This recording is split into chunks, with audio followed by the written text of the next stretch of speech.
thank you very much. I do love that song, but we got to get to business. I love that song, but I want to thank you all. You're special, special people, and I want to just say that, I announced I was coming over here, and I said, I love those Republicans, and I meant it. I said, except for maybe a couple I don't love. But the people in this room, I don't know if those couple are here. I don't know. I don't care if they're here or not. But we love you, and you've done an amazing job. You love the country. You're doing what's right for the country. And I want to wish everybody a Happy New Year, the most successful House Republican majority in decades. And we did it with not a big majority, right? That was not a big majority, but it's a unified majority, and it's people that know what it takes to make America great again. So together we had 12 months of unprecedented success in 2025, and now we're going to make history and break records with the epic midterm victory that we're going to pull off. It just doesn't seem to happen for people that win the presidency. It's an amazing phenomenon. You win the presidency, and we sure as hell are having a successful presidency, I will say that. But even if it's a successful presidency, it's been nothing like what we're doing. We had a very good day 2 days ago, too. But even if it's successful, they don't win. I don't know what it is. There's something psychological, like you vote against. You can win by a lot. We won every swing state. We won the popular vote by millions. We won everything. But they say that when you win the presidency, you lose the midterm. So you're all brilliant people. Most of you are in this business longer than me. That makes me smarter than you, because look where I am, right? No, it doesn't. But I wish you could explain to me what the hell's going on with the mind of the public, because we have the right policy. They don't. They have horrible policy. They do stick together. They're violent. They're vicious. They're vicious people, and they stick together like glue. They don't have a couple of the people that we have. A couple of people, not too many. Really very few. And that's why I want to just say that before we go any further, I want to express our tremendous sorrow at the loss of a great member, great member, Congressman Doug LaMalfa, who passed away yesterday, as you probably have heard. And he was the leader of the Western Caucus, a fierce champion on California water issues. He was great on water. He wanted to release the water, he'd scream at him. And a true defender of American children. He was a defender of everybody. And our hearts go out to his wife, Jill, and his entire family. He voted with me 100% of the time. And by the way, he wasn't a 3 o'clock in the morning person. Do you know what I mean by that? Where the speaker goes, sir, could you call up? Could you call? I said, what time is it, speaker? Sir, it's 3 in the morning. Could you make a couple of calls? How many? 9. So I'd start calling 3 in the morning. I said, I shouldn't use any names. I'm just going to create problems. But hi, Jim, and I'm not talking about Jim Jordan. I never had a call 3 in the morning for him.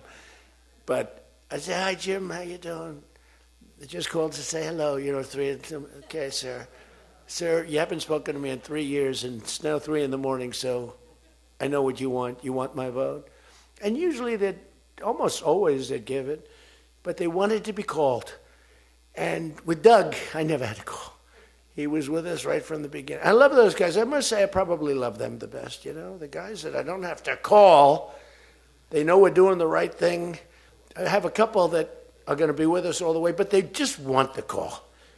They want love. They need love. They're more insecure than most of you. It's true. No, most of you are secure people. They're all laughing. No, most of you are secure people. I had a couple say, look, I could have Trump call me all the time. I just have to break his ass a little bit. And he'll be calling. But I appreciate those. We actually had a little party. We opened up a beautiful section of the White House in the Rose Garden, and we had a party for all of those people that I never speak to and vote for me. And I spoke to Doug, but I didn't speak to him never had a problem. And I was really saddened by his passing and was thinking about not even doing the speech in his honor.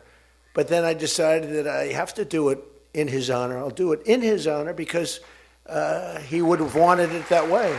He would have wanted it that way. He would have said, do that speech. Are you kidding me? Do the speech, big guy. But he was a fantastic person. Man, that was a quick one. I don't know quite yet what happened, but boy, it's a tough one. He was just with us. He was our friend, all of us, every one of us. And I also want to send our best wishes to Congressman Jim Baird and his wife, who are recovering from a car accident. They're going to be okay, but they had a pretty bad accident. And we're praying that they get out of that hospital very quickly. He's going to be fine. She's going to be fine, but it was a bad accident. And I want to thank the man who has been central to so many of our triumphs. He really has been. He's the guy that would call me to make those calls all the time. He's always working. And he's a nice person. You know, he's a high-quality person. But I want to tell you, he's a very tough cookie. I've seen both sides. Not often do I have to see the other side, because he's just, by nature, he's a very fine, religious. I like that. He's a religious person. I like that. I like religious people. It usually means they're more honest. Sometimes it doesn't happen that way. I've had some real religious ones that did numbers on me, and I said, I'm going to get them someday. They got me by surprise, but it's usually good, okay, right? And his name is Mike Johnson, Speaker Mike Johnson.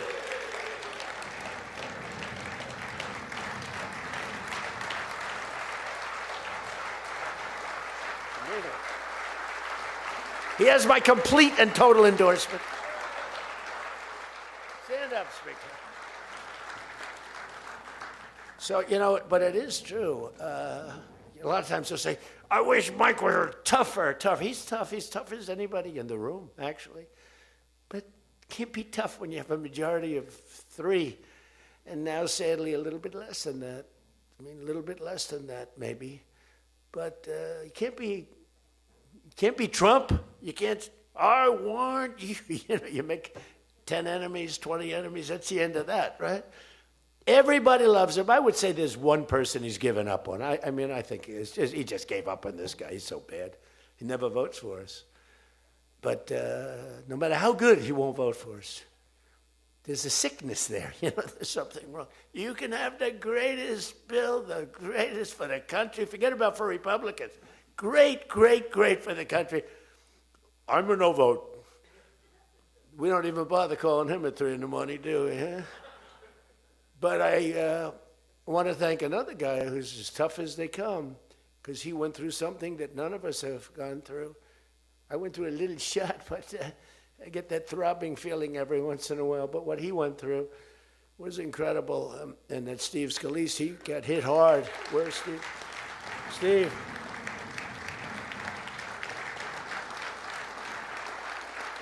He's a tough cookie. He was dead. I went to the hospital. His wife was crying so much. She was a mess. Oh, yeah, she loves you. That's the only thing I learned about Steve, that he has a wife who loves him.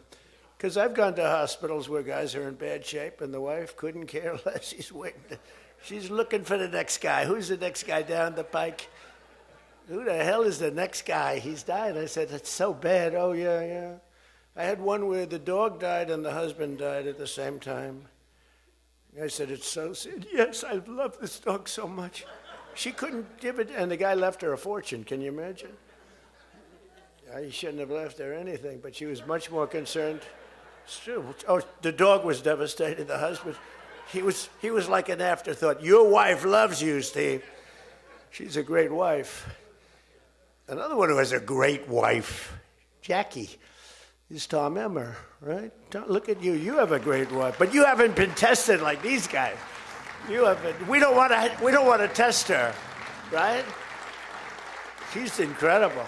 She's a strong, beautiful, great person. She's a great person. She actually liked me at the beginning when we were having little fights. We weren't even having fights. We just didn't know each other. We didn't know each other. And I heard he said something negative about me. He was sort of right about the subject, but you're not supposed to say ever, even though you're right. But Jackie was saying, I'm telling you, he's a great guy. He's good. He's going to be a great president, blah, blah, blah. She was fighting for me. And now I love this guy. He's great. Jackie's right about, she was right about both of us, I think, right? But Tom has been incredible. He's incredible at what he does. And he's a great team player. Your conference chair, Lisa McLean, is so strong and powerful and beautiful. Thank you, Lisa. Thank you. Thank you.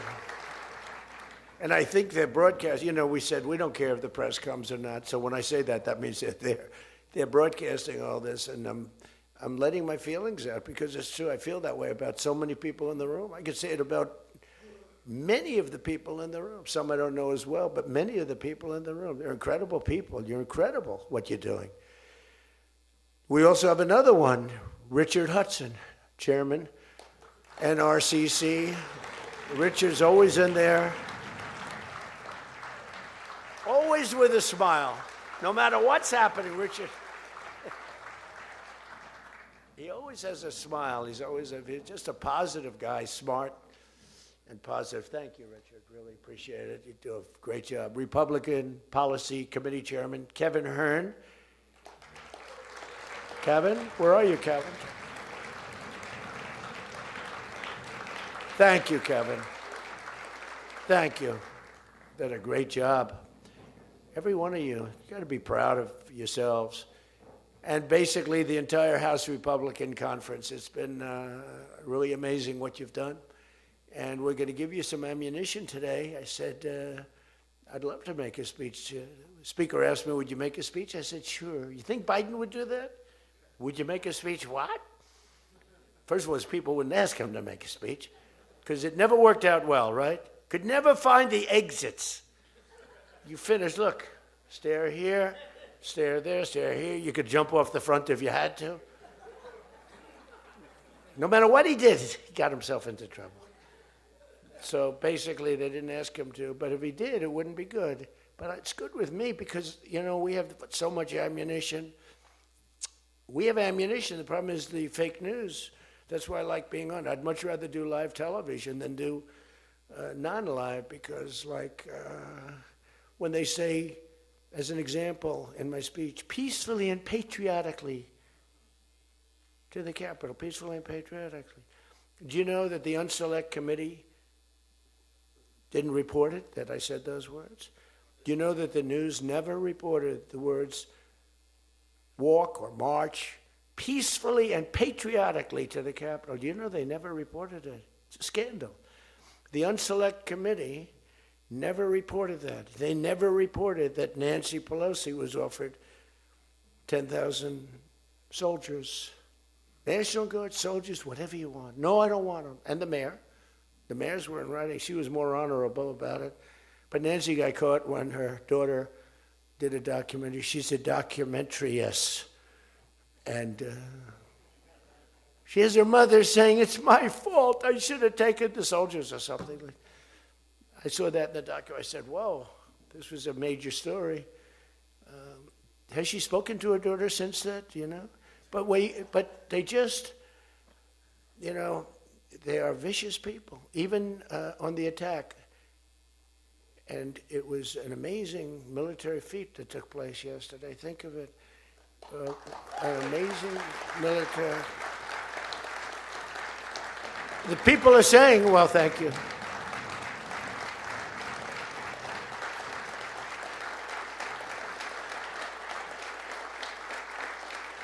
You know, people are saying it goes down with one of the most incredible. It was so complex, 152 airplanes, many.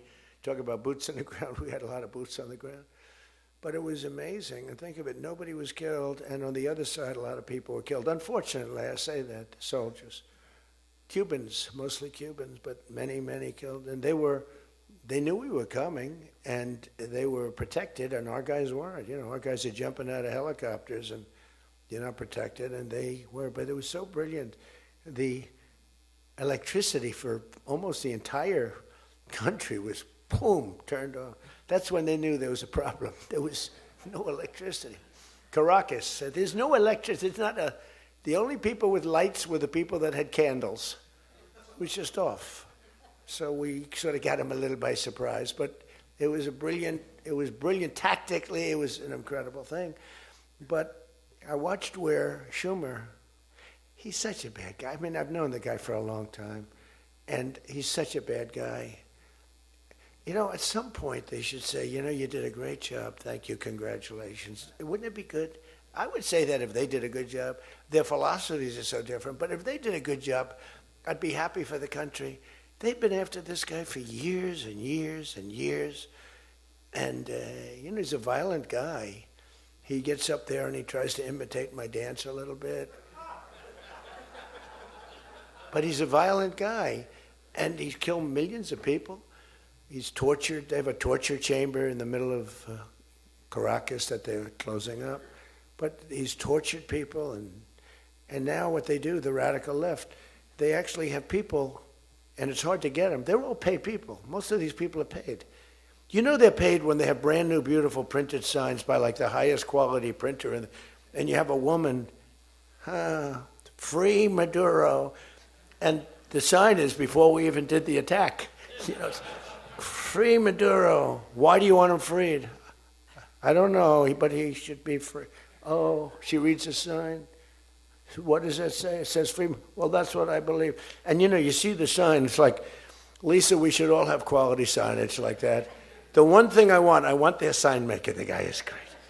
He does beautiful signage. You know, the old days was better when they used to write out their own sign, wasn't it? They'd make a sign in the basement.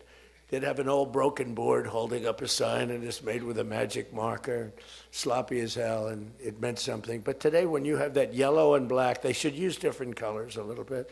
But the yellow is a beautiful shade of yellow. No, I want to find out who that is. I want him to work for the Republican campaign. He's much better than our guy, whoever the guy is. But the United States proved once again that we have the most powerful, most lethal, most sophisticated, and most fearsome. It's a fearsome military on planet Earth, and it's not even close. You know, I've been saying it for a long time. Nobody can take us. Nobody. We don't want to have it. We don't have a discussion, but you read all and you see everything else. Nobody could have done that. Nobody has our weapons. Nobody has the quality of our weapons. The problem is we don't produce them fast enough. We're going to start producing them much faster. We're going to be very tough on the companies. We have the best weapons in the world, but it takes too long to get them, including allies. When allies want to buy them, they have to wait 4 years for a plane, 5 years for a helicopter. We're not letting that happen anymore. We're telling our defense contractors, you're going to start building faster. You know, guy makes... I have a big problem with it. I'm the king. I have sold more Boeings than any human being on earth. They gave me an award, Salesman of the Year. I said, what about Salesman of the in the history of Boeing? I've sold more Boeing planes than any man in history by far, probably over 1,000. Over 1,000 planes. I said, that's the good news. But why should they wait 3-4 years to get a plane? They should build them, get them immediately. The F-35s, it takes too long to get them. The Apache helicopter. I mean, I had India coming to me, sir, I've been waiting 5 years. We're changing it. We're changing it. India ordered 68 Apaches, and Prime Minister Modi came to see me. Sir, may I see you, please? Yes. I have a very good relationship with him. He's not that happy with me because, you know, they're paying a lot of tariffs now because they're not doing the oil, but they are. They've now reduced it very substantially, as you know, from Russia. We're getting rich because of tariffs, by the way. I hope everyone understands that. They hate to report. We're going to have over $650 billion poured into our country or coming in shortly because of tariffs. You know, they're finding all of these pockets of money a couple of weeks ago. Sir, we're off by $39 billion. Oh, is that good or bad? Meaning, do we have it or are we short of it? Sir, it's $39 billion that we can't account for. That means we have an extra 39. Yes, sir. I said, well, what are you saying? We just don't know where it came from. I said, check the tariff shelf. Sir, that tariff doesn't start until September. He said, no. It started about a month and a half ago. Check it. Comes back 25 minutes later. Sir, you were right. It came from tariffs. This never happened to us before, where we find plus 39 billion, not million, plus 39 billion. They were missing. We've taken in $650 billion or shortcoming, and that's because I'm being nice. If I want to be, and we have national security because of tariffs. And frankly, we have a big Supreme Court case. I hope they do what's good for our country. I hope they do the right thing, where the president has to be able to wheel and deal with tariffs. Now, if you have the right president, it's good. You have the wrong president, if you have the wrong president, nothing's good. Tariffs are the least of your problems. We found that out for 4 years. We had the worst president, did the worst job. They had the worst policy. How we have to even run against these people. Now, I won't say cancel the election. They should cancel the election because the fake news will say, he wants the elections canceled. He's a dictator. They always call me a dictator. Nobody's worse than Obama and the people that surrounded Biden. Not Biden. I don't think it was Biden. He didn't know what the hell was going on, okay? The election was rigged. He had no idea what happened. He still doesn't. The auto pen. And by the way, you ought to make a big deal out of the auto pen. The auto pen was your president because most of the things were signed by auto pen. And you're not allowed to do that. I signed very little. Now I just sign everything because it's just so crazy. But, like I had the other day, we elevated a general to 4 stars. I think you should sign that. That's a big deal. A general who did a great job was elevated to 4 stars. And I had the gentleman, and I signed it in front of him, held it up. You got to sign that. You can't give it to an auto pen. And you can always tell an auto pen. One thing, it has 2 little tiny dots. You know that? 2 little dots. You know what that's from? 2 pins. They go bing, bing. They're wonderful things. But you got to sign it. And the law is you have to sign it. If somebody's, telling the auto pen person, he has to be authorized by the president of the United States. Well, he wasn't. The guy barely knew the president. How many times did you speak to the president, right? He said 2. And they just spoke about the weather. It was like this. But he was never authorized to sign. And I think it's, 95% of the things were signed by auto pen. You can tell because the auto pen is a nice, clean signature, and his signature's a mess. The only thing he signed was, which is nice, was Hunter's pardon. That's the only thing that we can find that he signed. Most of it he didn't sign. So somebody's sending papers to sign, and he wasn't the president. First of all, the election was rigged. You ought to have voter ID. You ought to insist on it. You ought to insist on it. Can you imagine?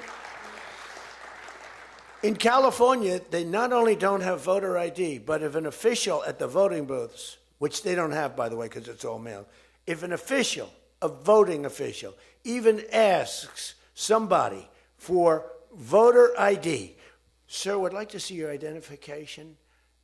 Do you come from our country? They put him in jail for tampering with the election. Okay? We got to straighten this out before it gets too crazy. California is more corrupt than any place. California is more corrupt than Minnesota. And I won Minnesota. Well, Tom's going, I think so. Well, it's close. It can't be proportionately, probably nothing's more corrupt, right? We got to win something. Yeah, right. He says you got to win. I'll tell you what, I did great there 3 times. I was surprised 3 times. Those elections are corrupt. They got you 1 time, too. But I heard a long time ago, but they got you. But they got to straighten those out. But we have to have voter ID. And when you confront a Democrat about voter ID, like in a debate or something, I said it a couple of times with Biden, and they're very embarrassed when they say, we want voter ID, voter identification. The only reason somebody doesn't want that is because they want to cheat. Our elections are crooked as hell. And you can not only win elections over that, and not only win future elections, but you'll win every debate because the public is really angry about it. And you ought to pass the SAFE Act, or whatever you're going to call it. Are we going to SAVE Act or the Save America Act? I think we're going to change the name a little bit. You're going to put that up for a vote? I think everybody in this room certainly should do it. And it's a bad vote for them because they're voting against things like voter ID and other things that are almost equal to voter ID. But when somebody says, no, we don't want voter ID, that means they're crooked. And the public understands it. You win elections with that. But I think it would be really important, Save America Act, if you would put that up for a vote. It's got my total endorsement. And all it is common sense things about the election. And they'll fight it like crazy because they cheat. That's the only way they can win. When you have policy so bad, when you have policy with men and women's sports, and they fight like hell for it. They still are. I saw the other day a person that you know very well, a congressman, was fighting like hell. And, I was out the other day with somebody, and I was with an ex-football player. The guy was massive. His leg was like this. And a young woman who plays flag football, and she's very good, supposedly, as an athlete. She's smaller than this guy's leg, okay? And if they were playing football together, he wouldn't even have to run. He could just keep walking. They couldn't take him down. The guy, he can't even believe it. But there are so many. They had a race, a long-distance race. They had champion men, women, one of those marathon deals. The man finished 5 hours and 14 minutes and 36 seconds sooner. He beat the champion woman by 5 hours. It's so demeaning to women. It's so ridiculous, right? It's so ridiculous. The weightlifting, take a look at the weightlifting records. One record stood for 18 years, and it was broken by 112 pounds. They couldn't get 1/8 of an ounce, They'd put an eighth of an ounce on. And she's going to break the record for her mom, who's sitting in the front with her father. I'm going to break it, Dad. And she's out there. We're adding 1/8 of an ounce to each side. This record has stood, ladies and gentlemen, for 18 years. But she's going to do it. She's looking to get into the Olympics, right? And she gets up, and they put a little tiny thing like this, little thing. And my wife, by the way, my wife hates when I do this. She said, she's a very classy person, right? She said, it's so unpresidential. I said, but I did become president. She hates when I dance. I said, everybody wants me to dance. Darling, it's not presidential. She actually said, could you imagine FDR dancing? She said that to me. And I said, there's a long history that perhaps she doesn't know. Because he was an elegant fellow, even as a Democrat, right? He was the attack by Japan, he was quite elegant. But he wouldn't be doing this. But nor would too many others. But she says, darling, please, the weightlifting is terrible. And I have to say this, the dancing they really like. She said, they don't like it, they're just being nice to you. I said, that's not right. The place goes crazy. They're screaming, dance, please. But the weightlifting, but no, the girl gets up. And you see, I want to be more, but I have somebody watching. I want to be more effusive. I want to really, But she gets it, and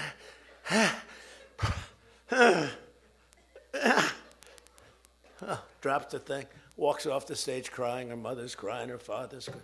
Guy gets up. He said, have you lifted before? A little bit. And he walks up, bing. He could have gone ding, ding, ding, ding. I think it was 112 pounds, right? It's crazy. Or the beautiful boxer, they have boxing now, and that they have a young gentleman who transitioned. He was a very good boxer, but he wanted to be a woman, which is, to each his own. Because I want to be very liberal when it comes to these subjects. I'm trying to get that vote. It's not an easy vote to get. It's very tough for me to get it. But he transitioned, and he transitioned, and the girl was a champion boxer from Italy, remember? She got up, first round. He hit her, boom, with a left. A left, for those, everybody here knows about, but a left, Lisa knows better than anybody, but a left is defense. He goes, boom. She's like, oh my, she walked to the corner, remember? She didn't go down, but she did everything else. But she said, I've never been hit like that before. I don't want to go out again. You can do it. You can do it. Bang. She walked off. She said, He happened to win the gold medal, that young woman. He won the gold medal. There were two transition people, they both won gold medals. The whole thing is ridiculous. You have policy on your side. They don't have policy on your side. Right? You have policy. And I saw this guy fighting like hell. The swimming records, it's ridiculous when you look at the swimming, any records. It's crazy, and it's so demeaning to women. Women are and for a long time, they refused to talk about it. They were embarrassed to talk about it. Now they do talk about it. They talk about it openly, but they have the worst policy on everything, open borders.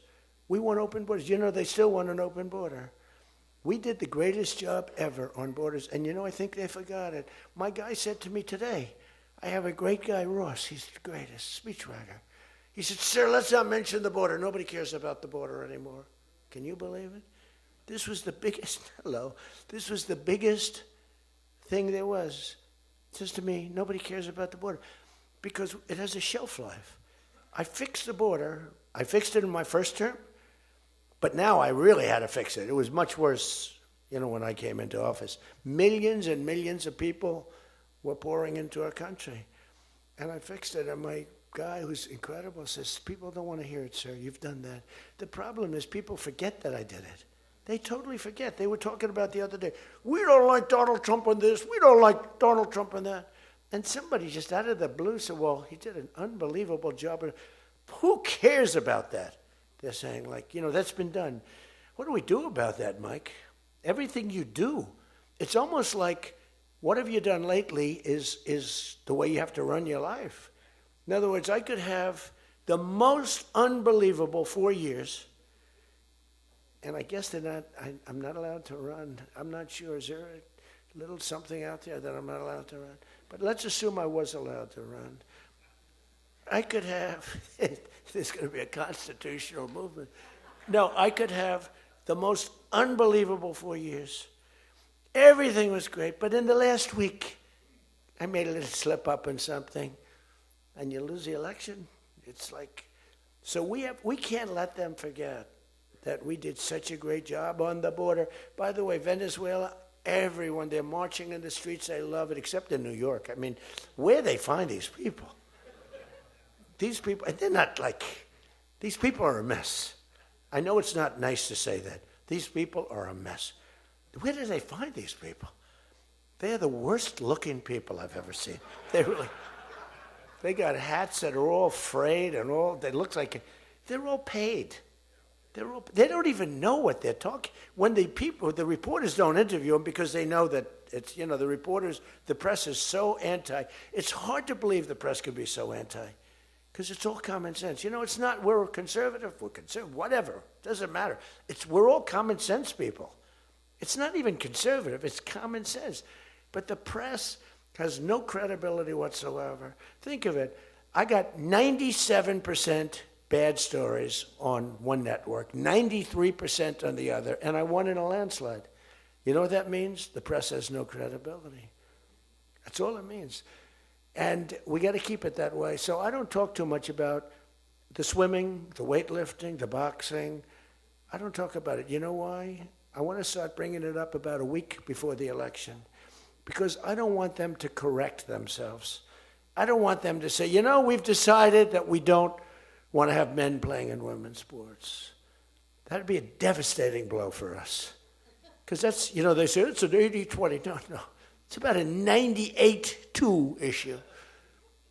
We've decided that we will not have open borders where the entire world, from the Congo, prisons from the Congo, these are extraordinarily tough people.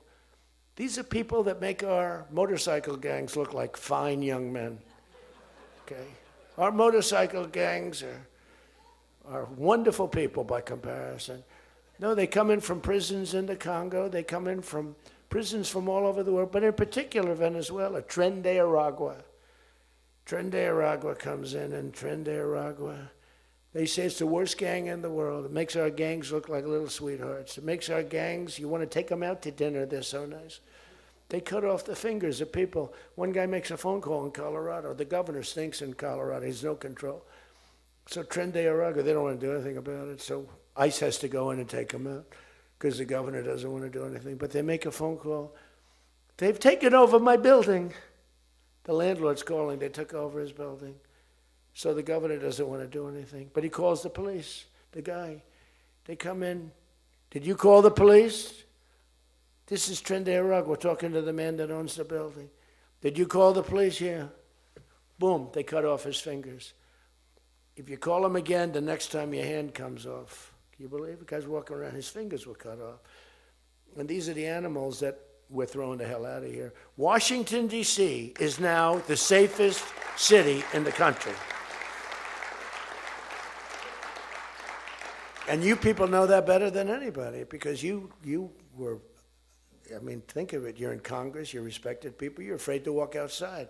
Washington, D.C. Now, we had a terror attack 4 weeks ago, and one person's looking down from heaven, and the other one is actually recuperating and going to make it, I think, but really badly hurt. Really badly hurt. Most positive mother I've ever. No, my son's going to be fine, sir. The mother was telling me that the night of the attack, I went just like I went to you. I spoke to this incredible woman. Sir, everyone's praying for my son. He's going to be fine. The doctors thought she was, just hoping against hope. There was no chance. And 2 weeks ago, he got up and started walking around. It's amazing, actually. So maybe some really bad. It looks like he could be okay. He's going to have pretty bad after effects. But that was a terrorist attack on people that are doing a great job.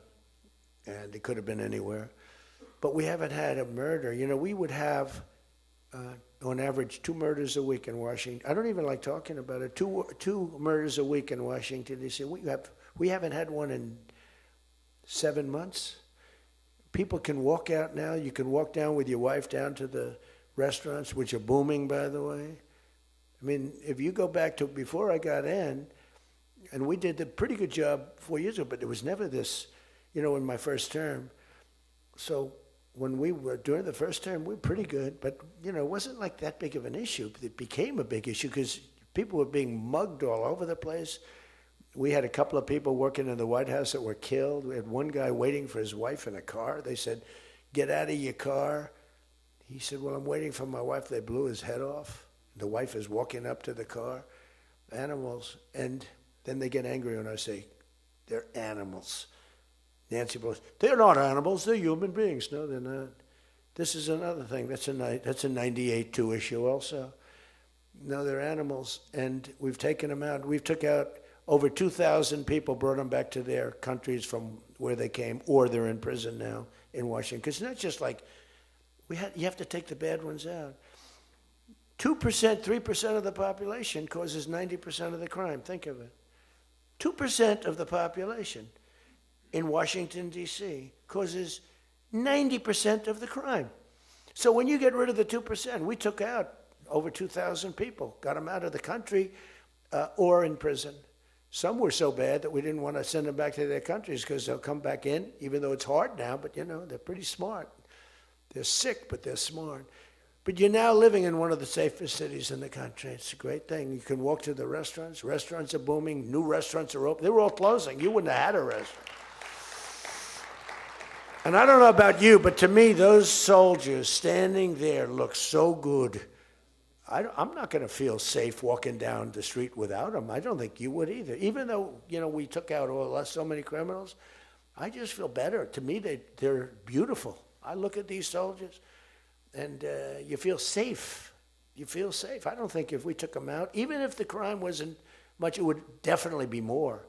We did a great job in Chicago. They don't want to talk about it. We, against all this slob of a governor, this stupid slob, the family threw him out of the business. He was a dope, and the Pritzker family. But they threw him out of the business. And the mayor, he's a low IQ person, extremely low IQ. We should give everybody, like, these competency tests, right? The cognitive, they call it cognitive. I'm the only president that went for cognitives. I think every president and vice president should be forced to take cognitive exams, mental tests, like, are they intelligent? Wouldn't it be nice? Do you think Waltz could pass a cognitive test, as an example? Do you think Kamala could. I don't think Gavin could. He's got a good line of crap, but other than that, he couldn't pass. I mean, here's a guy who didn't want to have water coming down from the Pacific Northwest. Why? You know, they have a little tiny fish, this big, it's a little tiny fish. Not doing well. You know why? No water. They're sending water. It's too much. It's killing the fish, so they cut it off. And then they have 25,000 houses burned down. They don't know why. No, I think, I believe in it. I'm the only one that took a cognitive test. I do, it's the worst. If I don't do a medical exam, because I've had times where I went longer, because I'm busy. If I don't do a medical exam, they say, Trump's not doing an exam. There must be something wrong with him. If I do the exam, they say, why did he do this? Why did he do this part of an exam? He did too much. There's something wrong with him. Do you remember there was a period, Mike, where I had 32 days in a row I did one press conference, 2, 3, sometimes 4. I do them behind the desk. I don't even just do it. I do press conferences. But I do many press conferences. So in 32 days, and then one day, just one day. This is 32 days in a row. Must be some kind of a crazy record. Then one day, do you remember I didn't do one? Because I took Kai, my very brilliant golfer, beautiful young lady who swings the club so beautifully. She's a great scratch golfer and loves playing. Grandpa, would you take me to play golf? So I ran, I play golf in like record. I play speed golf. It's better that way. You know the expression? Miss it quick. No, I play speed golf, but I'm a good golfer. Everybody knows. Anybody that I've beaten in this group. But I love to play golf, but I don't get to play much. But I took off 2 hours, and the press couldn't find me. But they knew I was there because they follow me. And I was getting, are you okay? Guys are calling me up. Some of the guys in this room. Sir, are you okay? Yeah, what's the problem? There's a report, sir, that you're no longer with us. Remember that? No. The report was that I don't want to use the D word. It's such a horrible word. Dead. I don't like it. There's a report, sir, that you're no longer with us. I said, well, I just hit a 280-yard drive. This isn't bad. And, it's one of the, and it took me a couple of weeks to get that one straightened out. The new one is they did a report in the fake news New York Times where I worked this day from early in the morning till late in the evening, but we don't give out a full schedule. It's like who the hell wants to give out a schedule to these people? But it's all work. And this, in particular, this day was brutal. I never got to leave the seat. You couldn't do anything. It was just one after another after another. And this went on from early in the morning till late in the evening. And my people gave out a report. He had lunch. They show a report, lunch with somebody. And they did a story. Donald Trump is slowing down. He only had lunch. And then he went back up. And they said, that's malfeasance, whoever did, right? No, it's terrible. I was actually more angry with my people than I was with the New York Times. But they wrote a story. And it takes you a period of time to recover from these hits. And it's almost no matter what you do, but you have to keep a positive eye. But we have a fake press. We did a thing that's so incredible on medicine that nobody has ever done it. Reducing favored nations, most favored nations, we reduced the cost of medicine at levels that have never even been dreamt of before. We should win the elections on just that thing if we did nothing else and went home, go home. We did favored nations where we're bringing down the price of a pill. As an example, in London, the pill sells for $10. In New York, it sells for $130. That's 13 times as much. Most favored is I want to pay what the lowest nation in the world is paying. everybody knew about it, but nobody had the guts or the stamina to do it, or the respect from other nations, but I do. And then you also had to get the drug companies. The drug companies were not easy, but they were much easier compared to the other nations. So the other nations used to tell the drug companies, we're not going to pay more. You kept it for years the same price. Everything, we just kept going up, up, up. And finally I had the drug companies, and I said, listen, fellas, you can't do this. Can't do it anymore. I'm not going to let it. We're going to do it, and you're not going to do it. And I did things to them that were brutal, but I really found out it was the nations that were so tough. So when France was told that the pill will go from $10 to $30, it's a big increase, right? But it's not really.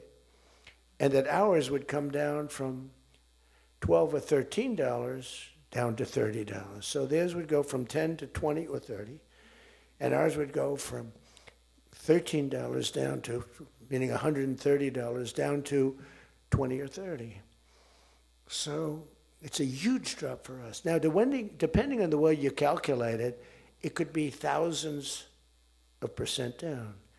It could also be 90% and 80%. You know, there's two ways of calculating. I don't know if you know. They said Donald Trump exaggerated. No, there are two ways of calculating it. But calculate it at 80, 90%. But the other way is more accurate, like 900%, because that's what it really is. But there are two ways, but use, to be generous, 90%. There hasn't been a reduction in 28 years, except for the 1 year where I got it down 1/4%, and I had a news conference. I was so proud of myself. The drug prices, prescription drugs, are going to be down by thousands of points, thousands. On that one item, you should win this election. The New York Times barely wrote about it. The other papers barely wrote about it. Nobody even knows that the drug prices. Now, people will say, you don't mind if I don't read this crazy teleprompter, do you? Because, do you mind? Because I have, it's called standard. But these things are so important because you guys got to get elected. Because if you don't get elected, we have a country that's going to go to hell. So we can't play games. Ladies and gentlemen, the sun will rise tomorrow, and when it rises, we don't need this bullshit. We need to talk about favored nations. And your numbers are coming down at levels that nobody's ever seen. We inherited high prices. We inherited a mess. We inherited the greatest inflation in history. And you know what was knocking it down? The bad economy that we inherited. We inherited bad. We now have the hottest economy in the history of our country. We have $18 trillion being invested in the United States. You have, every one of you have car plants, AI plants, plants of all different types. Because of tariffs. I hope we get the good ruling from the Supreme Court. I only hope we do, because it's given us tremendous national security. So let me just finish up, because I weave. I love to weave. If you ever weave and don't come back to the point, then that's a problem. Then you say, but when you weave and you go here and boom, boom, boom, always coming back, then you're in good shape. But what's happening is, by doing what I did, we're getting numbers that are so low. But what did I do to the countries? I said, France, your health care for prescription drugs is going to go up triple. It's going from $10 a pill, just as an example. I called it the fat drug. You could say the fat drug, Ozempic. Ozempic is $80 in London, and it's $1,300 in New York. The fat drug. A friend of mine called me up. He said, what the hell is going on? A very rich guy, but I said, the fat drug doesn't work on you. Why are you even taking it? The drug has failed miserably, but he's a very loud, boisterous. He's not a bad guy, not a great guy, smart as hell. But he's a very rich guy. This drug, he could have paid millions for it. It wouldn't have mattered. But he said, in London, I'm paying $80. In New York, I'm paying like many times more than that. What the hell is that? That's because of what's happened, because the nations held us back. So the drug companies, I had made a deal with them. You're going to do it?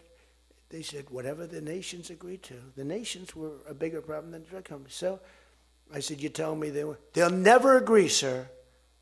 I said, 100% they will. 100%.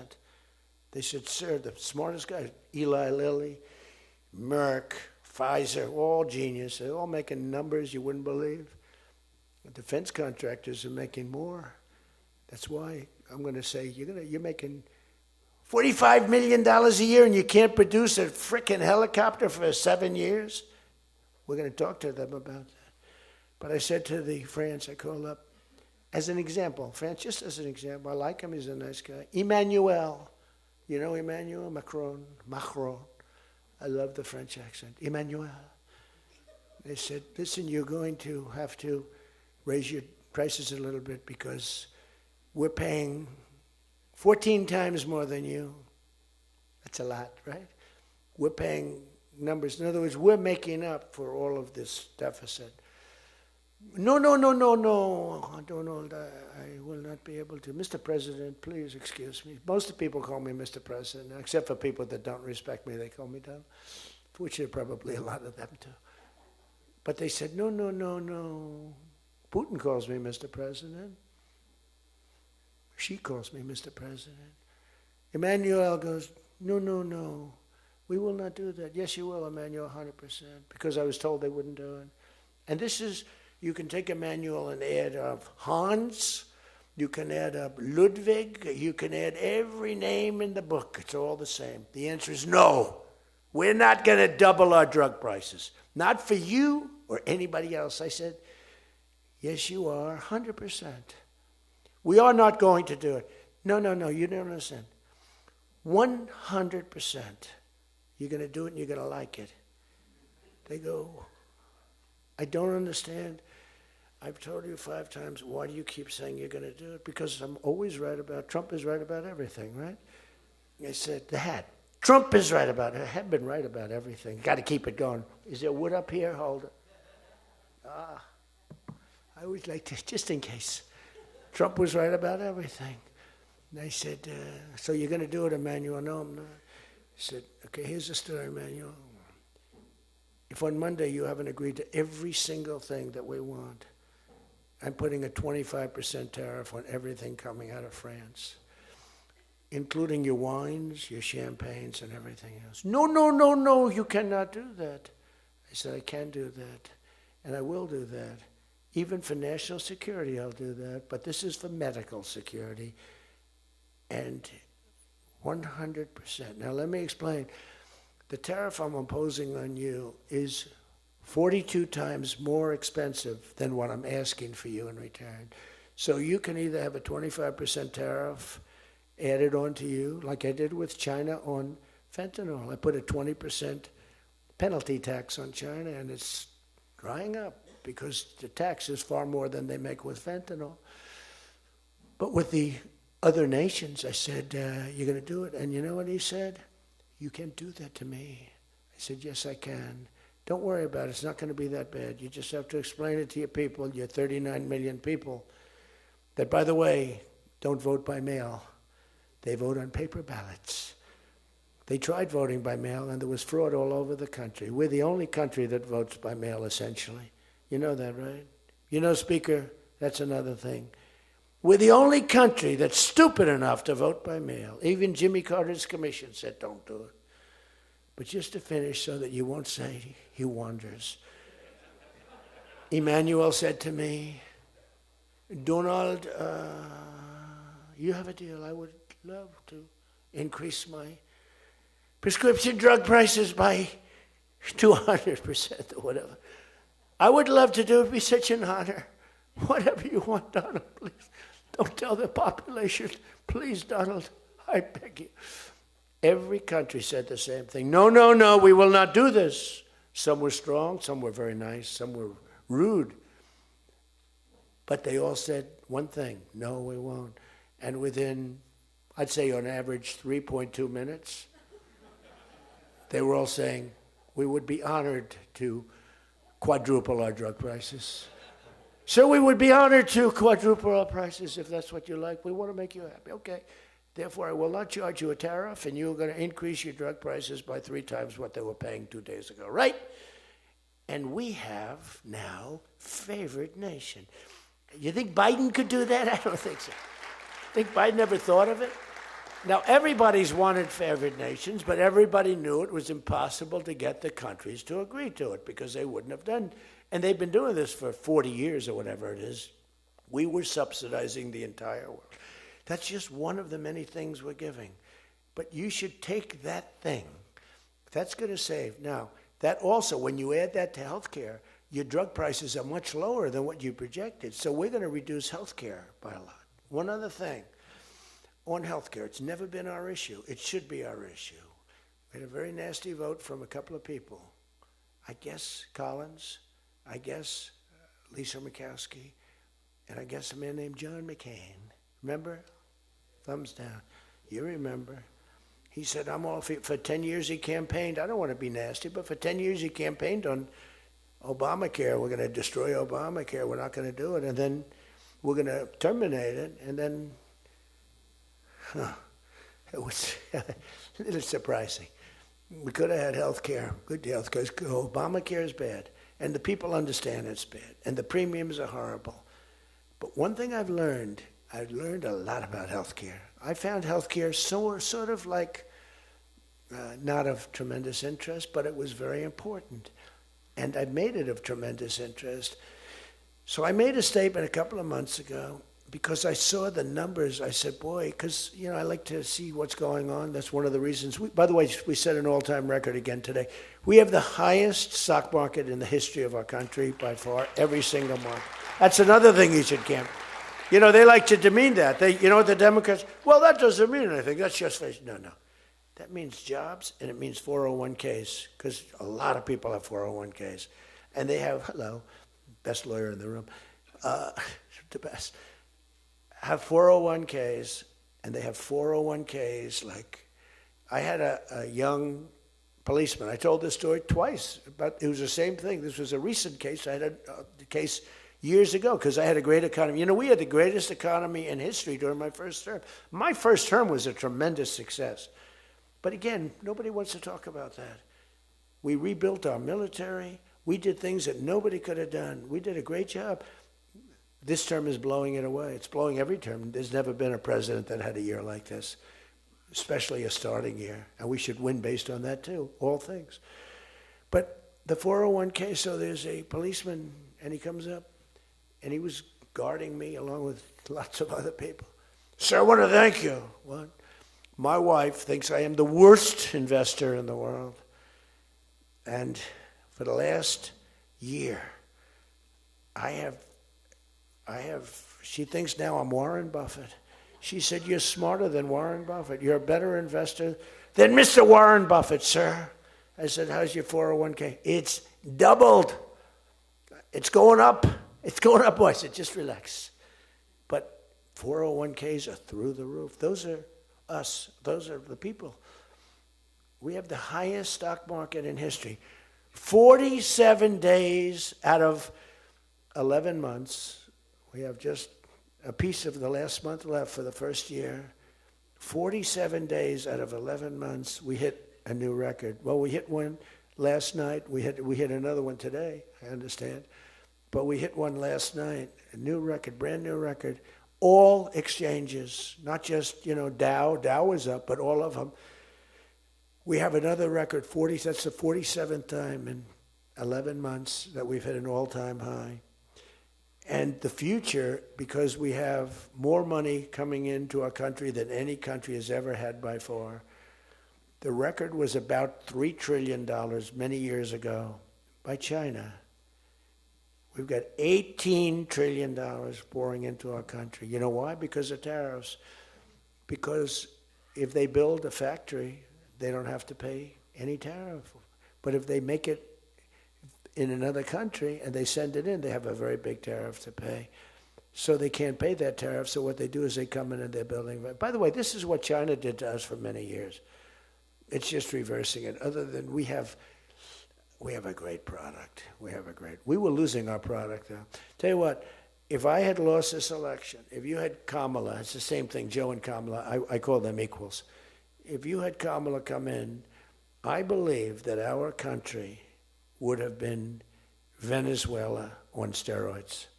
I used to say that during the campaign. If I don't win, we're going to have Venezuela. So we have 18 trillion coming in. I think we could hit 20 trillion by the time the year is up, right? It's less than 1 year, 18 trillion. The record is $3 trillion. $3 trillion is a lot of money. 18 trillion is not even thinkable. That's all investment. That's building factories, that's building plants. You know how many car factories we have? Half of you guys are having car factories where you are. Louisiana is doing great. Georgia, right next to you, is doing great. Hello. Nice guy. All nice people. Actually, in this room, I can't see it. Is there anybody I'm supposed to dislike in this room? I think that a couple of people maybe didn't show up. There's only one that I really dislike. I mean, the same person that Mike gave up on, because there's something wrong with him. He's a sick person. But there's only one, really. The others, you just have to understand them. You know, they have some problems too. But you just have to sort of go with them and understand them, feel sorry for them. Advise their family, are they okay? Because what we're doing is right. But $18 trillion, car plants being built. I was in Japan. Somebody admonished me, he shouldn't be traveling. I don't like to travel. But when I travel, I make a lot of money for the country, not for me. For me, I don't care. I have a much higher purpose. I have plenty of money. I don't need money. I don't want money. I want to make money for the country. And like I did with Intel. Intel came in. They had a problem. I said, I can solve the problem, but I think you should give the United States 10% of your company. He goes, whoa. I said, yeah, I think I can help you with the problem, but you got to give the United States, not me.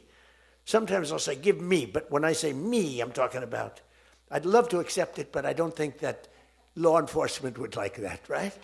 I'm very cognizant of law enforcement, perhaps more than anybody in history. Actually, a friend of mine who's really smart said, you know, you've got to be the most honest guy in history because you have been examined, your books, your records. I have a big business. Every record, I had these Democrats hired the biggest accounting firms, the biggest law firms, the biggest. I went through years of abuse. And here I am. They didn't find anything wrong, remember? We want his tax returns for years. We want his... Finally, the Supreme Court, shockingly, I'm the only one. This couldn't happen to anybody else. You have to give your tax returns, right? I gave my tax returns. They're from here to here. It's a big business. It's a great business. And I built a great business, like much bigger and better than anyone even understands. But I gave my tax returns. They go from here to the ceiling practically. They got them. Headline, Trump to give tax returns. Supreme Court ruled I had to give my tax return. Can you believe it? Everyone said, you're not supposed to do that. And by fighting, they think you're trying to hide something. You know, naturally. I gave my tax returns. That's the last we ever heard. They hired the biggest accounting firm in the world, most powerful lawyers in the world. They spent millions and millions of dollars going over those returns. There hasn't been one story that I did anything wrong. So this friend of mine who's highly sophisticated, rich guy, smart guy, said there's nobody that I know that could have gone through an examination like that and not ended up in prison. Nobody ever had to suffer like I did. Nobody ever did that to anybody else. You know, there was an expression, Andrew Jackson was the most abused president in the history of the United States. You know who second was? This is before me. You know who second was? Abraham Lincoln. But he had a civil war, so we have to give him a pass. But Andrew Jackson was treated horribly. He was a great general and a good president.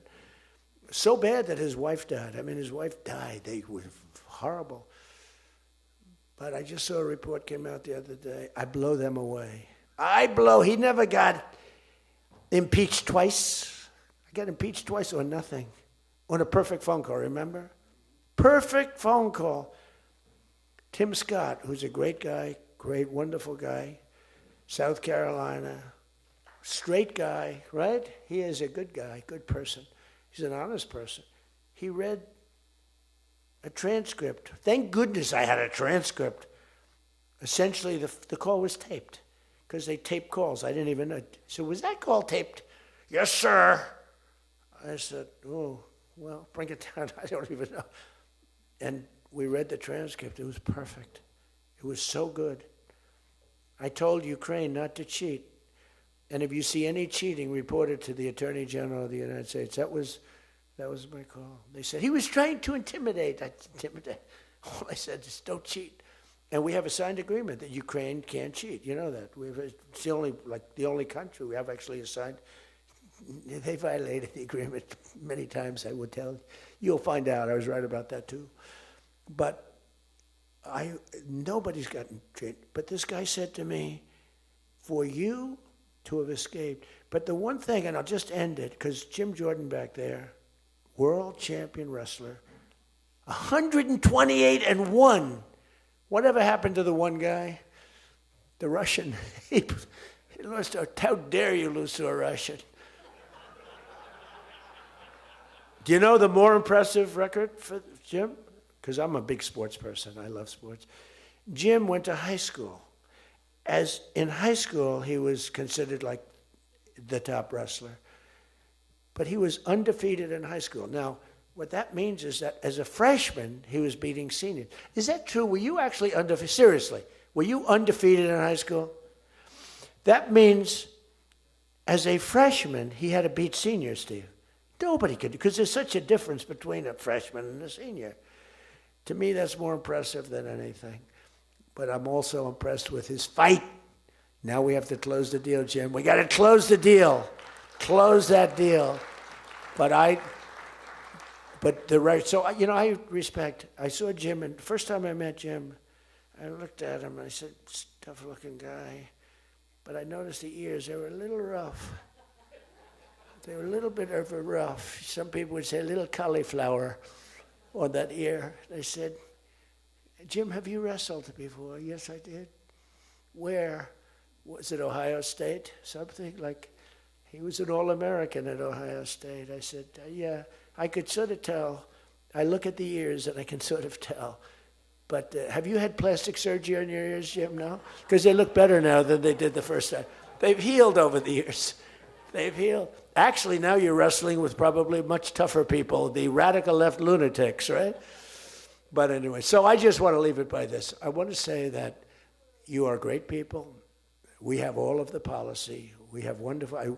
Just stay together. We got a few people that make life very difficult.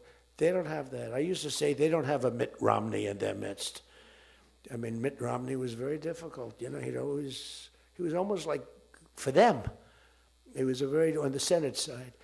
But we have a couple of people that are really bad. I mean, they're bad, but maybe they'll straighten out. Maybe somebody in the room can sit them down and straighten them out, because what we're doing is the right thing for the country.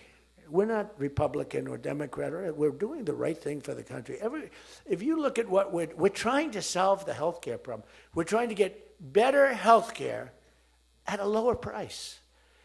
I mean, that's a good thing, right? And the one thing I learned, and just in concluding, and I said it like a month and a half ago, and it was the number one thing in the country. Even the fake news covered it. They tried to put a negative spin on it, of course.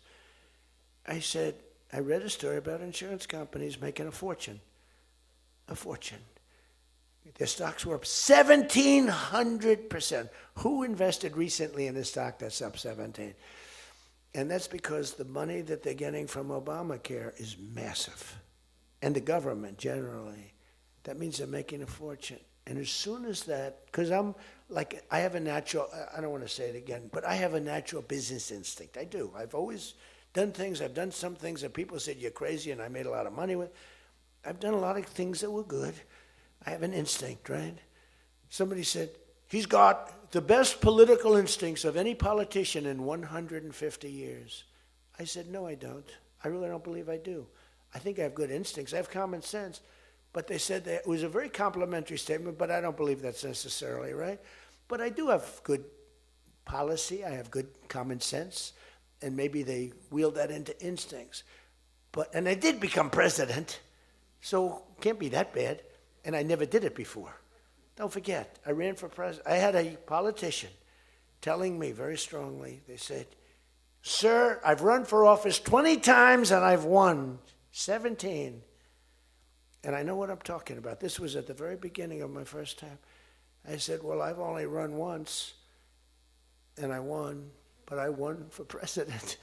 He said, you got me on that one. He's actually sitting in this room right now, that son of a gun. He knows who I'm talking about. He was giving me a hard time, but he's turned out to be a decent person.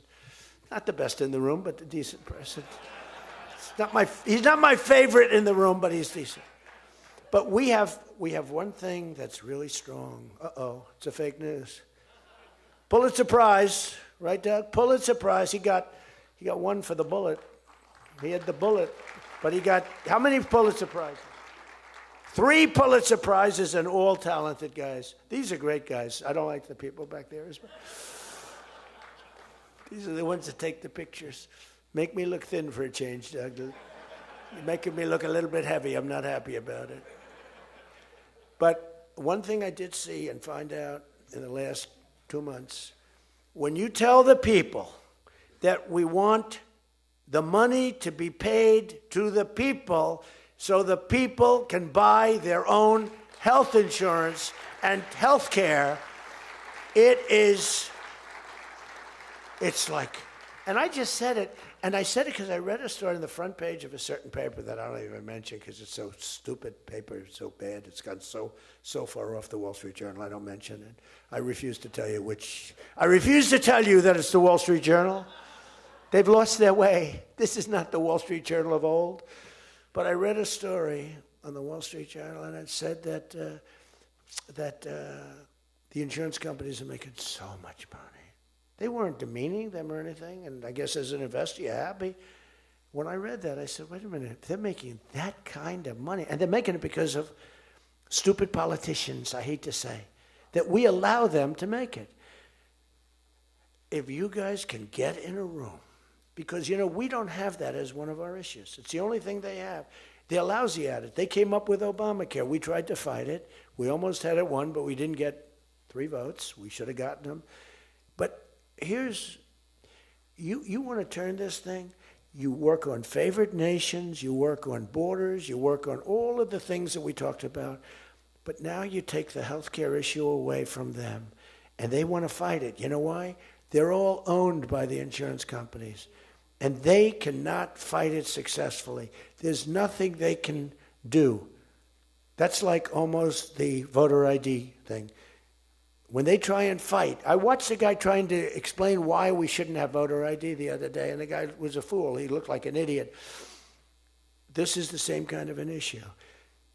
Let the money go in a healthcare account or however you do it.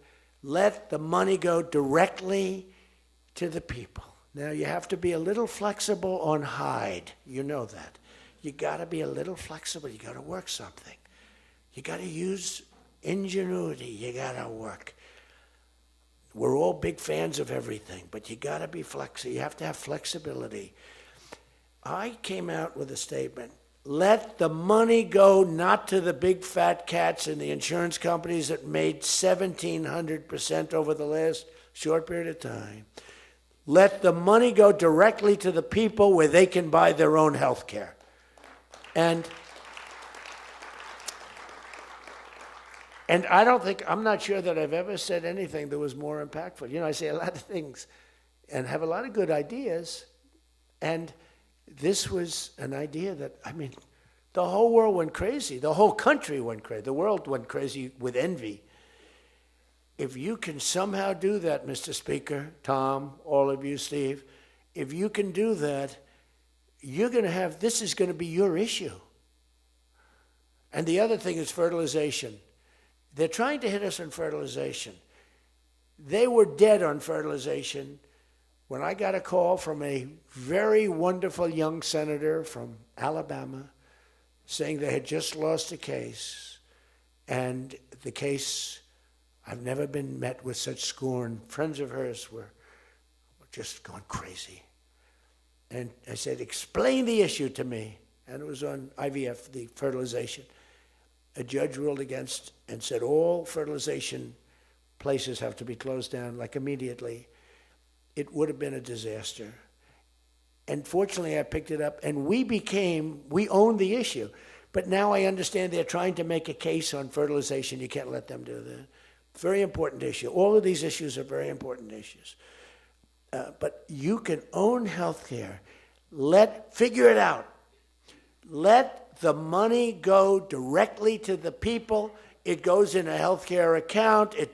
There are numerous things you can do, but you have to let no money for the insurance companies. I'm going to meet with the insurance companies. I said, I'm going to meet with them because I met with the prescription drug companies, and that's when I found out what was going on with the fact that we were paying 10 and 13 and 14 times more money than Europe and other places.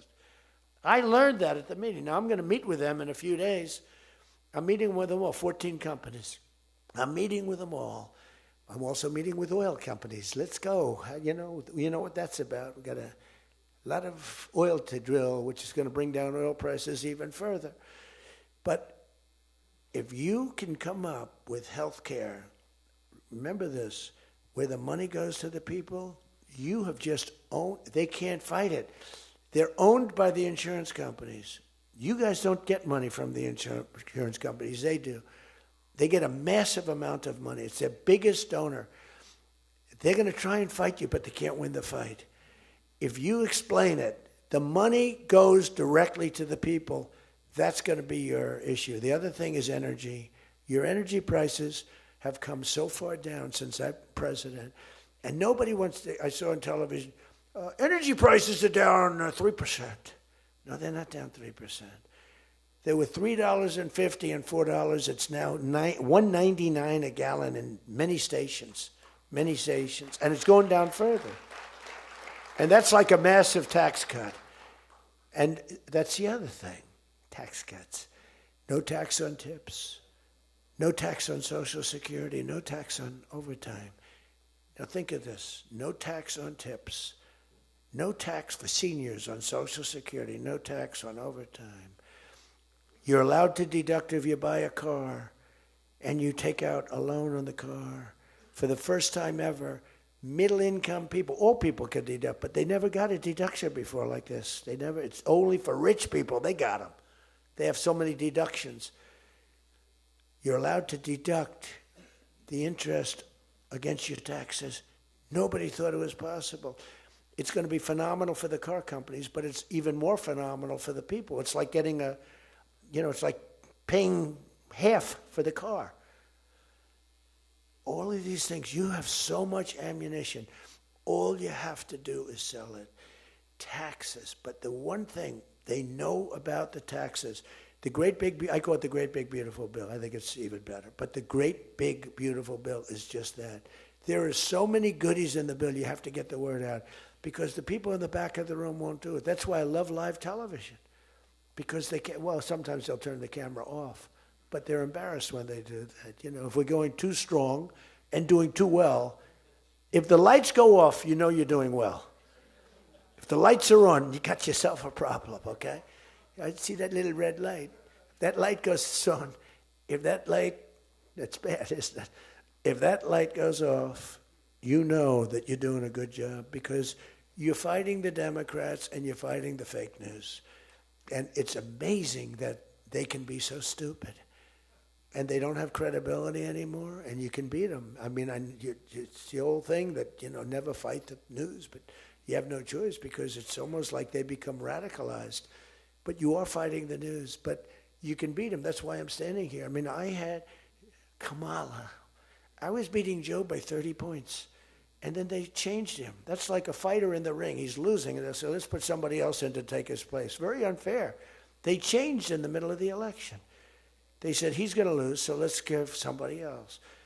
And fortunately, she was just as bad as him. Probably slightly. I don't know. Would you say as bad or worse? Close. Pretty close. But it took 6 weeks. It was a honeymoon period. 6 weeks. Took 6 weeks to find out that she didn't have what it takes. But you got to win the midterms. Because if we don't win the midterms, it's just going to be, I mean, they'll find a reason to impeach me. I'll get impeached. We don't impeach them. You know why? Because they're meaner than we are. We should have impeached Joe Biden for 100 different things. They are mean and smart. But fortunately for you, they have horrible policy. They can be smart as can be, but when they want open borders, when they want, as I said, men and women's sports, when they want transgender for everyone, bring your kids in, we're going to change the sex of your child. Just send them our way. In some cases, like in Minnesota, they don't even tell the parents. Is that right? And nobody believes it when I say it. I think we have 6 states. Nobody, am I correct? Okay, Tom Emmer said yes, so. But it's true. Where the kid comes back, they keep the kid. They operate on the kid. They don't tell the parents. It's not believable.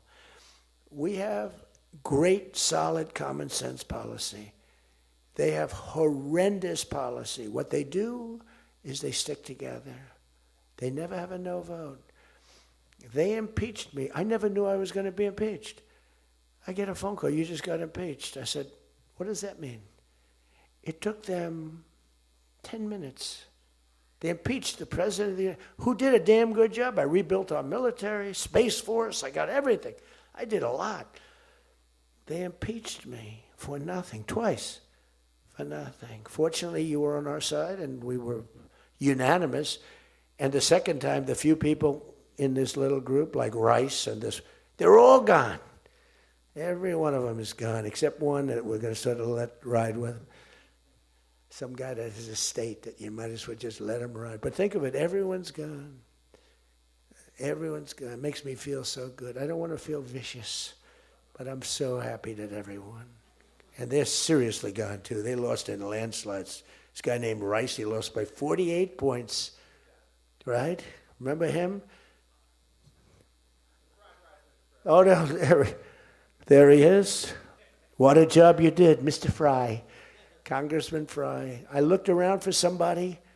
It's true, this was a good choice. We've made some bad choices, too, because you have to do it. I said, who the hell can run against this guy, Rice? It was a Trump plus 40 district. They had riots around his house that night. You know, he voted, I vote to impeach. And that night they had riots. So they said, who the hell? Just give me somebody. A warm body. And then, no, it has to be a living, breathing person. And then if I could get a genius, it would be good. And we got a guy who is so good. He's been, I think, are you happy with him? I think so. Stand up, bro. He's great. I said, where does he come from? He's like a senator, state senator or something. I said, all right. I spoke to him one time. I said, you're accepted. But little did I realize how good he was. You did a great job. You've done a great job, and the people love him. So he has done a great job. I just want to say this. I haven't read one word on this thing. Who the hell else could do this? And I think I gave you something. It's just a roadmap, and it's a roadmap to victory. You have so many good nuggets. You have to use them. If you can sell them, we're going to win, because we've won 2 races in like 50 years. It's, for whatever reason, I don't know why, but just don't fight it. It doesn't make sense. There have been 2, and they were unusual circumstances. So whether it's a Republican or Democrat, whoever wins the presidency, the other party wins the midterm, and it doesn't make sense, because we've had the most successful year probably in the history. They say, and now you add what happened essentially yesterday, we've had the most successful first year of any president in history. And it should be a positive, and make it a positive. So with that, I leave you. I do. And I started by saying I love you all, and I'll end by saying I love you. You're amazing people. What you do for this country is incredible, and thank you all very much. Thank you. Thank you.